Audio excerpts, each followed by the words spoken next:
রাজনীতিকে রাজনীতি দিয়ে মোকাবেলা করার এবং নির্বাচনী রোডম্যাপ ঘোষণা করার জন্য প্রধান উপদেষ্টার প্রতি আহ্বান জানিয়েছেন বিএনপির জাতীয় স্থায়ী কমিটির সদস্য অধ্যাপক AJM জাহিদ হোসেন।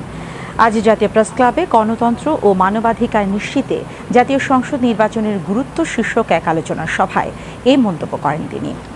সভায় সভাপতিত্ব করেন বিশ্ব মানবাধিকার সংস্থা বাংলাদেশের চেয়ারম্যান অধ্যাপক ডক্টর আব্দুল লতিফ মাসুদ। সভায় বক্তারা বলেন, গত 16 বছরে জনগণের ভোটাধিকার হরণ করা হয়েছে। পৃথিবীর ইতিহাসে গণতান্ত্রিক অধিকার কেড়ে নেওয়ার এমন নজির আর কোথাও নেই বলেও মন্তব্য করেন তারা। সভায় প্রধান অতিথি হিসেবে উপস্থিত ছিলেন বিএনপির জাতীয় স্থায়ী কমিটির সদস্য অধ্যাপক AJM জাহিদ হোসেন।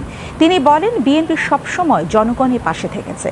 জনগণের আকাঙ্ক্ষাকে ধারণ করে বিএনপি সুশাসনে বিশ্বাস করে।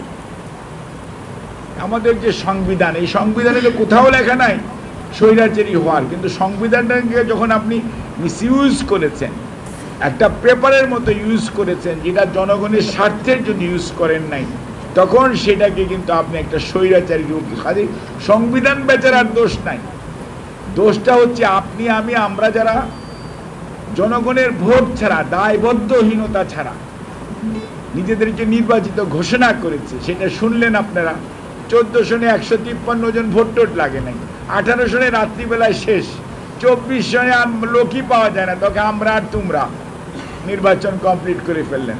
অর্থাৎ নির্বাচনী প্রহসন হয়েছে, জনগণের প্রতিনিধি হয় না হওয়ার জন্য এক ধরনের কর্তৃত্ববাদী মানসিকতা জন্ম নিয়েছে।